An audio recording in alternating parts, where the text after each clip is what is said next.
자, 두 번째 생명보험 이론을 공부하도록 하겠습니다.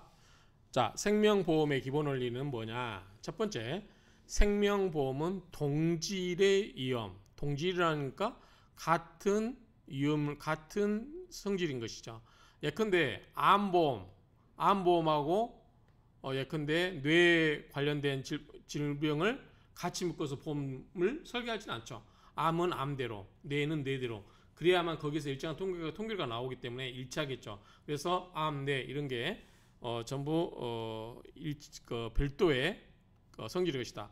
그것도 또 여기다가 뭐가 있냐면 예컨대 치매라든가 이런 여러 가지를 별도로 분류를 해서 만들어야지 같이 섞이지 않죠. 그러니까 이질적인 위험이 아니라 동질, 같은 그러한 성질의 위험을 전제로 한다. 이렇게 보면 되겠죠. 그래서 어쨌든 그렇게 해가지고 같은 성질의, 동질의 위험에 처한 사람들을 많이 모아가지고 거기서 공동기금, 즉 보험료를 내가지고 거기에서 일정한 확률로 발생한 보험 계약자에게 보험금을 지급한다. 그래서 경제적인 불안을 제거한다. 그래서 상부상조 정신을 바탕으로 한다. 그 말이죠.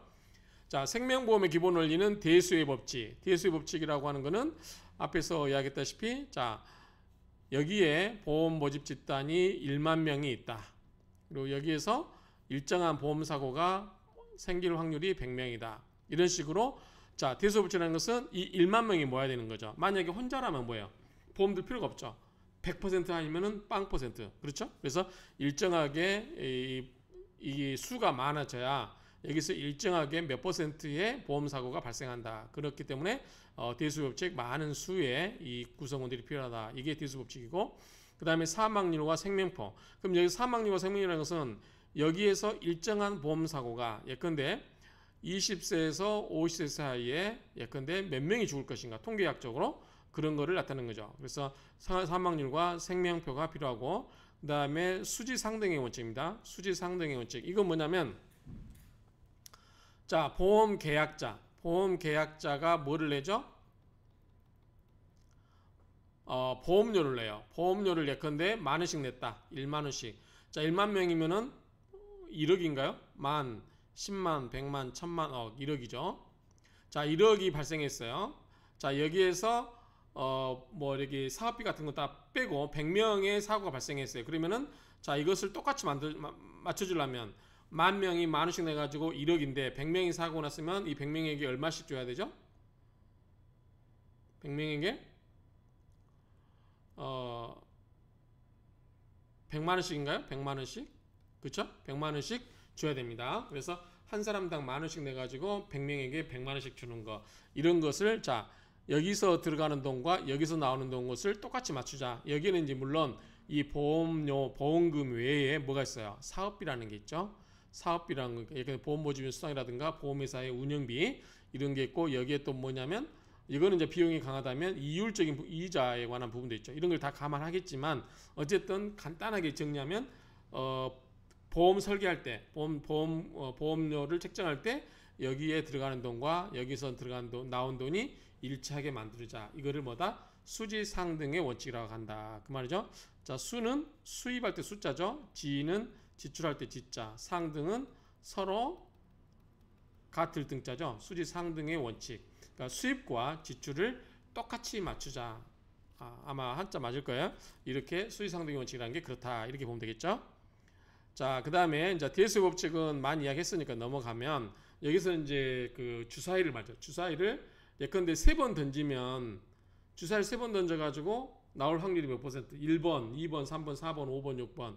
안 나올 수도 있잖아요. 근데 이거를 10,000번이고 10만 번이고 던지면 각 자리 1, 2, 3, 4, 5가 나올 수 있는 확률이 대충 비슷하더라. 그 이야기예요. 대수법칙. 근데 이런 건 좀 맞지 않는 것 같아요. 제 느낌에는. 그러니까 대수의 법칙은 뭐냐면 보험 모집 단위가 많아가지고 거기서 보험 사고가 발생할 확률이 일정하게 나온다, 이런 의미인 거지. 이 대수의 법칙 설명하면서 왜 주사위를 설명할까 이게 했을 때 좀 약간 핀트가 잘못된 게 아닌가라고 생각되는데, 어쨌든 그런 의미라는 거. 보험 모집 단위가 많아야, 즉 숫자가 커야, 숫자가 많아야 거기서 일정하게 퍼센트가 나온 거를 우리가 대충 예상할 수 있다. 그래서 예컨대 1년에 인구 몇 명 중에 얼마가 죽을 것인지 퍼센트가 나오는 거잖아요. 그래서 대수 법칙이라는 거 하는 것은 다수의 이 사람 보험의 모집 단위를 의미한다. 그래서 어느 정도 이렇게 돼 있어야 한다는 거죠. 자, 생명보험에서는 다수의 가입자로 구성된 동일한 성질의 위험이죠. 위험을 가진 보험단체가 존재해야 하고 그 단체의 가입자 수가 많으면 많을수록 사고 발생 확률이 정확하게 되어간다. 그런 term이죠. 그래야만 그 보험료를 수지상등 원칙에서 일정하게 책정해서 거뒀는데 생각보다 많이 보험사가 발생하면 어떻게 돼요? 지출이 많아지는 거죠. 그러면 수입이 적어지죠. 그럼 뭐죠? 보험회사는 적자가 나는 거겠죠. 이런 식으로 이렇게 수입과 지출을 맞추기 위해서 그 모집 단위를 크게 한다. 그래서 일정한 사고의 발생률을 일정하게 만들어가게 하는 거. 그것보다 이 안정성이라는 말 나왔죠. 그런 단체의 안정성도 높아지게 한다. 그래야만 보험회사가 안정적이 되겠죠. 그 나머지 보험 계약자들이 전부 보호를 받을 수 있다는 얘기죠. 자, 사망률과 생명표를 보면 자, 어떠한 연령대 사람들이 1년간 몇 명 정도 사망할 건가를 산출하는 것이 사망률이다. 그러면 사망률은 1년간 사망자 수를 뭐예요? 연초의 생존자 수로 나눠버리면 되겠죠. 그래서 이 생명보험은 사망률과 대수의 법칙을 기초로 하고 있으며 이에 따라 사람의 연령별 생사와 관련된 통계, 생존자 수, 사망자 수, 생존율, 사망률, 평균 연령으로 나타낸다. 근데 여기는 자, 여기서는 뭐가 있냐면 생명표라고 하는데 국민 생명표가 있고 경험 생명표가 있어요. 자, 국민 생명표라는 것은 뭐겠어요? 국민 전체의 모집 단위겠죠. 그러니까 약간 그런 이제 인구 조사하는 방법의 어떤 그런 거라고 하겠지만 경험 생명표는 뭐냐면 보험회사에서 실제로 보험 계약자들을 분석해 보니까 일정하게 보험 계약 든 사람들이 어느 정도의 사망률이 생기더라라고 하는 거죠. 그러면은 보험회사에서는 국민 생명표를 쓸까요? 경험 생명표를 쓸까요? 당연히 이걸 써야 되겠죠. 국민 생명표는 나이가 모집 단위가 어떻게 되는지 모르잖아요. 전체를 이야기하기 때문에 그래서 보험회사에서는 경험 생명표를 쓴다 이렇게 보시면 됩니다. 그래서 국민 생명표를 하지 않는다 이렇게 기억을 하시면 되겠습니다. 그러니까 어떤 목적에 맞게 보험의 목적에 맞게 쓰는 것이 경험 생명표다 이렇게 보시면 되겠습니다. 우리나라는 86년도부터 실제 보험 가입자들의 사망 통계를 기초로 작성된 경험 생명표를 사용하고 있다. 그리고 뭐 몇 차례 있었고 그다음에 24년도에 적용될 예정이다. 뭐 이런 게 있는데 그다음에 97년도 4월부터는 각 회사별로 경험 사망률이 적용이 자유화되기 때문에 어떻게 돼요? 보험회사마다 보험료가 다를 수 있는 거죠. 왜냐하면 이 사망률을 참고해서 보험료를 하니까요. 자, 수지상등의 원칙은 들어가는 것과 지출되는 것, 즉 이 지급보험이 뭐죠? 지출이죠. 그 다음에 지출 비용이 여기도 지출이에요. 납입보험료는 보험회사 입장에서 뭐예요? 수입이죠. 수입과 지출을 맞춘다 그 말이에요. 그렇죠? 그걸 맞추게 보험료를 책정한다는 거예요. 그렇죠? 보험료를 거기에 맞게끔 책정한다. 그래서 지출할 돈이 많아지면 보험료가 올라가는 거죠. 그 다음에 사람의 죽는 사람이 많아지면 지출하는 게 많아지기 때문에 역시 보험료도 올라가는 거죠. 생각보다 사람이 적게 죽어요. 그러면은 보험료가 내려가겠죠. 이런 식의 수익과 지출을 만들어서 맞추기 위해서 수지상등의 원칙을 적용해서 보험료를 산출하기 때문에 그렇다라고 보시면 돼요.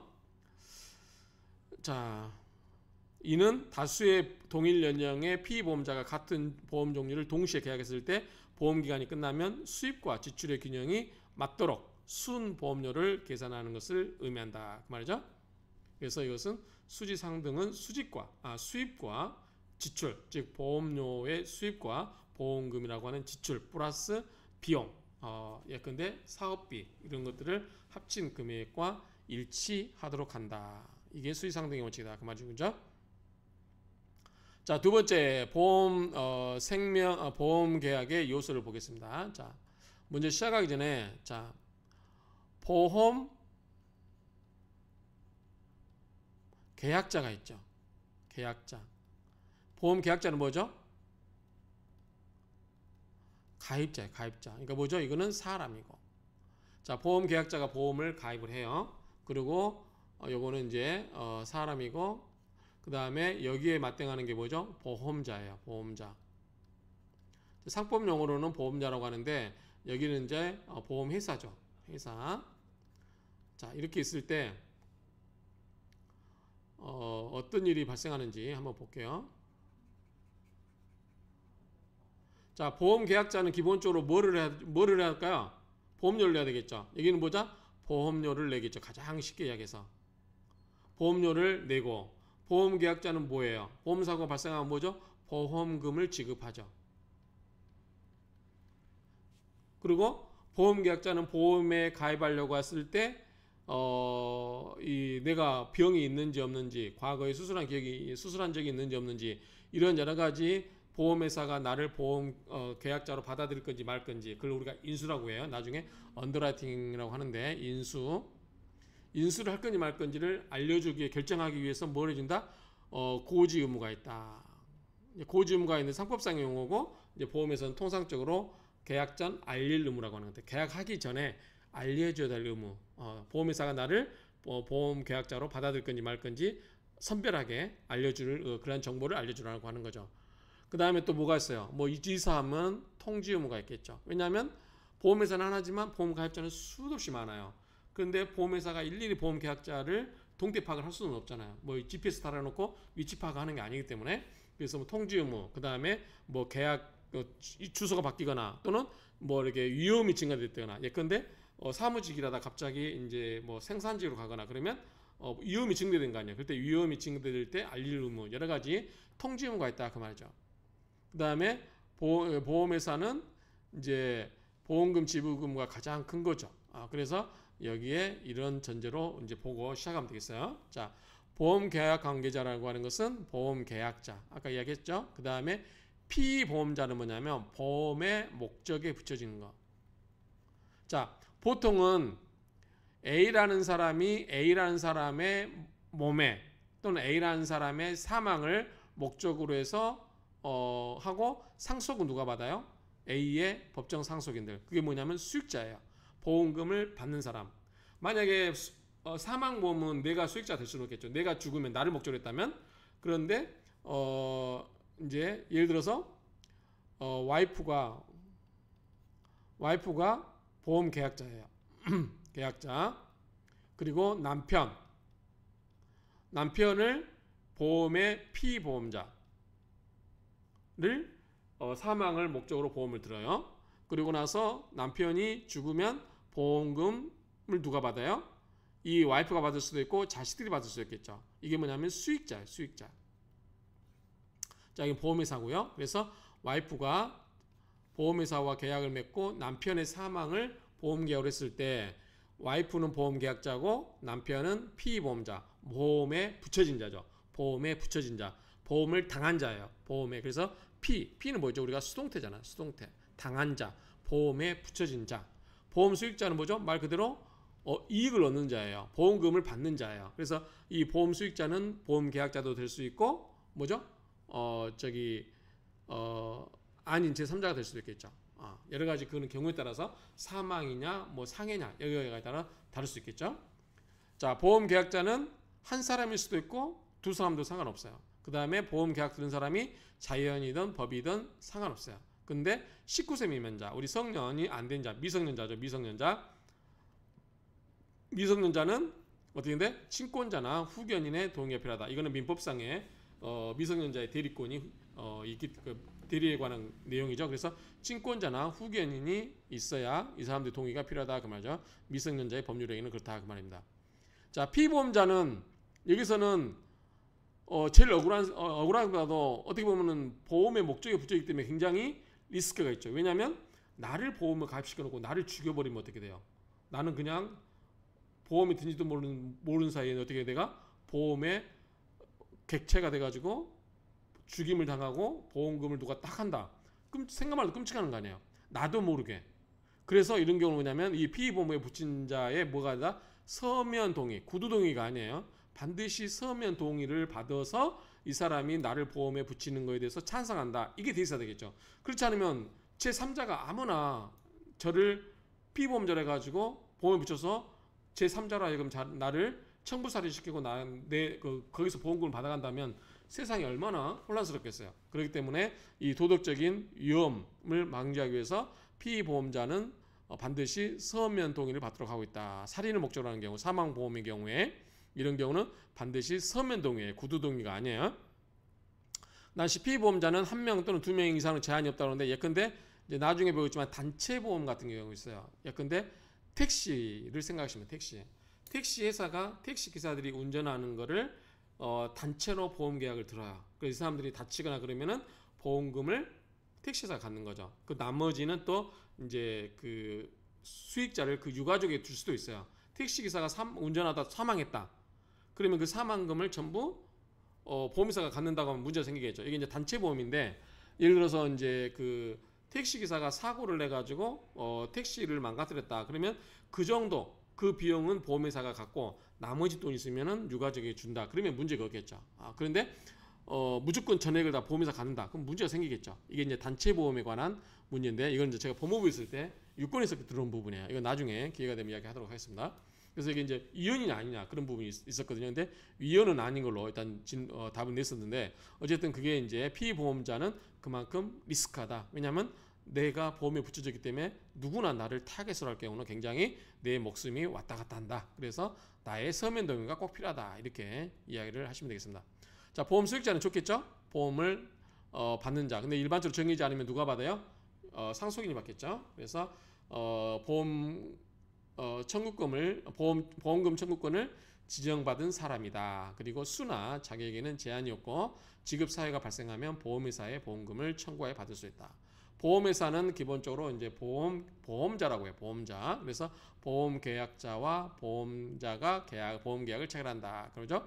그다음 보험사고가 발생했을 때 보험금을 당연히 지급할 책임이 있는 거죠. 보험사업은 공공이익과 밀접한 관련이 있고 다수의 보험계약자를 상대로 보험계약을 인수하여 효율적으로 관리해야 하기 때문에 보험회사가 사업을 이용하기 위해서는 사전에 금융위원회의 허가를 얻어야 된다. 사업을 얻어야 된다. 자, 이거는 아까 이야기했어요. 수지상등의 원칙상 이거는 누구나 남는 장사라고 할 수 있어요. 그렇죠?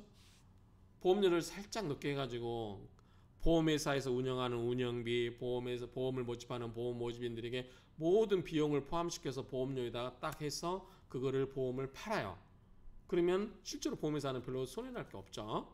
특별한 경우가 아니면 갑자기 예측 불능의 보험사고가 많이 발생했거나 그 다음에 거기서 예정했던 이자보다 이자율 변동으로 인해서 손해가 나는 경우를 제외하고는 대부분 손해가 날 수 없는 구조라고 이제 보면 되겠죠.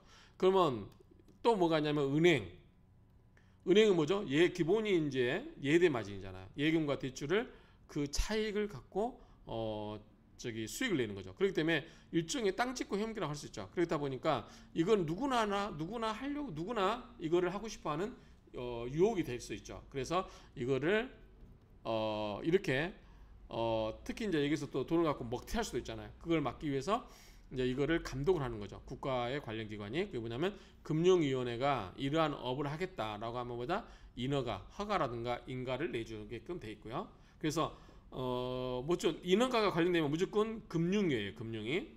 여기서 착각하기 쉬운 게 금감원인데 금감원은 국가 공무원 조직이 아니에요. 반관 반민. 원칙적으로 민간 회사예요. 그리고 이제 기능이 공적인 성격이 있다 보니까 처벌은 공무원처럼 처벌받아요. 그래서 반관 반민이라고 하는데 기본적으로 여기 국가 사업에 인허가는 누구다? 금감원이 아니라 금융위원회다. 이렇게 이해하시면 돼요. 금융위원회는 정부 조직입니다. 그러니까 각종 인허가는 누가 한다? 금융위. 이렇게 생각하시면 됩니다.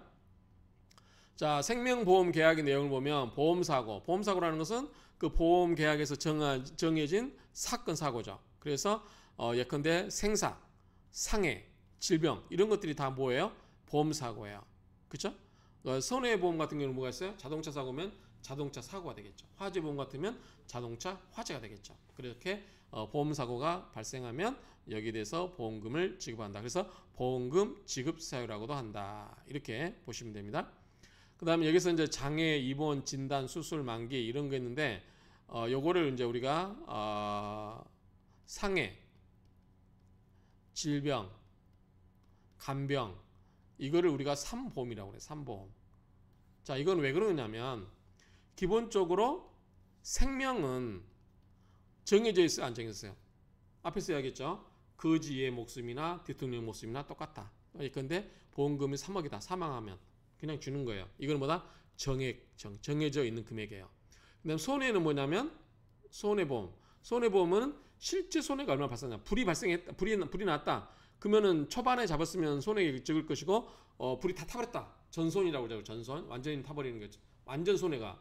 자동차도 범퍼만 찌그러졌다. 자동차가 완전히 대파해가지고 자동차 값이 2천만 원인데 수리비가 3천만 원 나온다. 그럼 뭐지? 이거는 수리할 필요가 없어요. 이건 전손처럼 하면 돼요. 그냥 2천만 원 주고만 끝나는 거죠. 그러니까 이제 실제 발생한 손해, 실제 발생한 손해를 측정해가지고 뭐자? 실손을 보상해줘. 실제로 발생한 손해를 배상한다는 거죠. 그러면 자, 우리가 사망 이건 뭐냐면 생명보험이고 손해보험이란 말이죠. 그러면 여기서 우리가 말하는 것은 이제 상해, 질병, 그다음에 간병. 이거는 뭐예요? 이거는 원래 사람에 관한 보험이기 때문에 생명보험이라고 하면 정액보험이 되겠죠. 그래서 만약에 정액보험은 적으면 어떻게 돼요? 무슨 사고가 발생된 간에 예컨대 뭐 암수술이다. 암수술을 예컨대 5천만 원 준다. 암수술 100만 원 준다. 5천만 원 준다 그러면 딱 그 금액만 주면은 끝나는 건데 그게 아니고 수술에 따라서 어떤 것은 크고 어떤 것은 적고 이러잖아요. 그래서 실제 발생한 그 수술 비용을 준다. 그럼 뭐예요? 이거는 손해보험적인 요소가 있는 거죠. 그렇기 때문에 딱 정해져 있는 생명보험 성격에서 출발했지만 결국은 뭐냐면 실제 발생한 손해를 보상하는 걸 목적으로 하기 때문에 이거는 뭐다? 이쪽 생명과 손해보험의 사이에 있다. 그래서 뭐지? 이거는 약간 교집합적인 측면이 있죠. 이렇게. 그래서 이거를 제3의 지대, 그래서 3보험이다. 이렇게 생각하면 되겠죠. 그러니까 상해, 질병, 간병 이런 것은 실제 사람의 그 어떤 그 생명보험과 관련되지만 손해보험처럼 실제 발생한 손해를 목적으로 하기 때문에 3보험이다. 이렇게 정의하고 있다. 이렇게 보면 되겠죠. 그래서 두 가지 생명보험과 손해보험 성격을 둘 다 갖고 있다. 이렇게 보면 되겠죠. 자, 보험기관과 보험료 납입기간인데 예컨대 우리가 보험을 들 때 자, 30세에서 보험료는 몇 년간? 20년간 낸다 그러면 50세까지 내는 거죠. 보험료. 자, 보험료는 20년을 내요. 이게 보험료 납입기간이에요. 이게 보험료 납입기간. 그런데 자, 보험료를 낼 때만 보험을 보장해 주는 경우 딱 이때만 50세까지만 보장해 줄게 라고 하면 이거는 뭐냐면 정기납이에요. 그래서 실제로 보험료를 낼 동안만 발생하는 거예요. 근데 보통 우리가 이제 종신보험이다 그러면 30세에서 50세까지 보험 내지만 죽을 때까지 예컨대 80이든 100살이든 만약에 종신이면 죽을 때까지 이렇게 내는 거죠. 이게 뭐냐면 보험기간이에요. 이게 보험기간. 여기 보면은 보험기간 있죠. 보험기간은 것은 보험에서 보장해주는 기간 또는 여기 보면은 보험계약에 따라서 보장을 받는 기간 또는 위험기간, 책임기간 위험기간 또는 책임기간 보험회사에서 보장해주는 보험회사에서 책임지는 기간이란 말이죠. 그래서 보험기간이라고 하는 것은 보험회사가 보험계약상 의무인 보험금 지급 책임을 지는 기간 그게 보험기간이고 보험료 납입 이거 쉽잖아요. 보험계약자가 보험금을 내는 기간. 그래서 보험금을 내는 기간과 보험기간이 일치하면 정기납. 그 다음에 단기납은 보험기간보다 짧은 기간 동안 보험료를 납입하고 일시납은 한꺼번에 그냥 보험료를 납입하는 거다. 이렇게 보면 되겠죠. 보통은 이제 단기납이 되겠죠. 보험기간이 더 긴 경우. 그 다음에 납입주기한 분류인데 이건 좀 독특한 게 우리가 보험료를 달달이 내잖아요. 그래서 우리가 월납으로 이해하기 쉬워요. 근데 월납이 아니고 통상적으로는 매년 1회이기 때문에 연납이 맞겠죠. 연납인데 금액이 커요. 그러니까 이거를 12개월 쪽에서 월납처럼 내는 거다. 이렇게 이해하시면 되겠죠.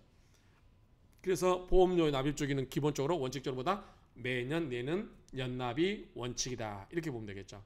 그래서 이걸 왜 그랬냐라고 하면 자, 보험료 산출의 기초가 되는 예정 사망률이 월 단위로 측정했어요? 아니죠. 1년 단위로 측정되었기 때문에 그 기간 동안 보험료를 1년으로 책정한 것이다. 그렇게 보면 되겠죠. 그래서 매년 1회 납입하는 것이 원칙이다. 자, 일시납이에요. 일시납. 일시에 납입하는 거. 연납은 한 번 내는 거. 1년에 6개월 납은 6개월에 한 번씩, 3개월은 3개월에 한 번씩, 2개월은 2개월에 한 번씩, 월납은 매달 내는 거. 이렇게 보면 되겠죠.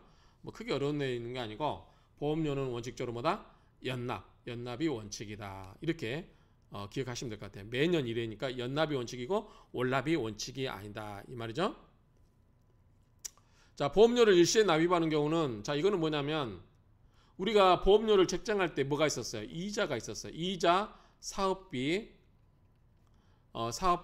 또는 뭐가 있었죠? 사망 관련된 거, 이거 위험. 자, 이렇게 있는데 20년짜리 보험이에요. 근데 여기서 매달 1년에 12만 원씩, 2년이면 2,400인가요? 이렇게 내야 되는데 내가 돈이 한꺼번에 내버리겠다. 그럼 여기서 내가 2,400을 내면 어떻게 돼요? 내가 2,400을 지금 은행에다 넣으면 뭐가 생겨요? 이자가 생기잖아요. 그러니까 보험회사 입장에서는 매달 들어올 돈을, 여기까지 들어올 돈을 미리서 한꺼번에 받는 거잖아요. 그럼 뭐예요? 깎아줘야 되겠죠. 그렇죠. 왜냐하면 내가 목돈을 집어넣었으니까 은행에다가 넣어놓으면 이자가 생기잖아요. 그런 것처럼 이 서로 빨리 내면은 보험료를 깎아주거나 뭐 이런 거, 이거를 이야기하는 거예요. 그래서 이런 거는 이제 그 보험료는 일시납일 경우는 금리 조정에 의해서 보험료가 좀 변동될 수 있다. 이렇게 보면 됩니다. 자, 보험 금액은 발생했을 때 보험사고가 발생하면 어떻게 해요? 보험금이요. 보험금. 받는 돈을 말해요. 보험회사가 주는 돈, 그거를 이제 보험계약자 입장에서 보면 뭐예요? 받는 돈이 돼요. 받는 거. 보험 금액은 계약 체결 시에 보험회사와 보험계약자 합의에 정한다라고 정했는데 기본적으로 이제 약관에 의해서 뭐 이렇게 일정한 사고 나오겠죠. 보험료는 돈을 내는 거죠. 누가 내요? 보험계약자가. 그러면 보험회사는 뭐다? 위험을 당부해줘. 그래서 가끔 근데 억울해하시는 분들이 있어요. 자, 보험계약자가 있고 보험회사가 있는데 다행스럽게 내가 암보험을 들었어요. 그래가지고 한 2천을 냈다고 합시다. 중간에 이제 환급금이 이제 그 20년 동안 안 내지만 지나면 이제 일정하게 있어 한 예컨대 50%다. 그러면 1,000만 원 환급금을 받는다. 자, 그러면은 엄밀하게 의미에서 보험 사고가 없었다. 암에 안 걸렸다. 80대에서 30에 보험계약이고 20년 동안 넣고 80세까지 나는 보험이 암에 안 걸리고 죽었다. 그럼 내 입장에서는 억울하다고 할 수 있죠. 왜? 중간에 해약금 1,000만 원을 받았다 하더라도 80세에 받았다고 하면 나는 뭐냐면 이때부터 넣은 돈에다가 2,000만 원에다 뭐가 있어요? 이자 수입 있잖아요. 원금에 2,000만 원에다가 이자 수입이 발생했을 텐데 기껏 나는 받으면 1,000만 원밖에 안 받았다. 그러면 뭐야? 이자 수입을 둘째치고 원금도 못 미쳤잖아요. 그러면 나는 손해났네 라고 생각하면 되죠. 근데 이거는 은행이 아니에요. 이건 뭐예요? 뭘 무시한 거죠? 리스크. 내가 결과적으로 보험이 암에 안 걸려서 그렇지 암에 걸렸더라면 난 여기서 예컨대 5천만 원 받기로 했다. 그럼 모든 사람들이 5천만 원씩 받으면 어떻게 해요? 보험회사는 망하는 거죠. 그러니까 보험 계약자 중에 일부만 5천만 원씩 받는 거고 나머지 대부분 안 받는 거예요. 그래서 해약금 1,000만 원만 받고 결과적으로 손해났지만 이거를 보험료 안 내고 헛짓했다 이렇게 생각하면 안 되는 거죠. 왜냐하면 나의 리스크, 위험을 어떻게 해요? 담보받았잖아요. 그래서 그렇게 생각을 하셔야 된다 이렇게 생각해야 될 것 같아요. 그래서 이거를 보험료를 그런 의미로 봅니다. 그래서 보험회사가 내가 보험사고 발생하지 않았더라도 보험회사는 뭐다 나에게 위험을 부담한 거죠. 네가 만약에 보험사고가 걸리면 내가 돈을 줄게. 뭐죠? 이게 위험 부담을 누가 했어요? 보험자, 보험회사가 했었죠. 그리고 상대방은 그에 대한 대가로 보험료를 납입했다. 이렇게 정리하면 되겠습니다.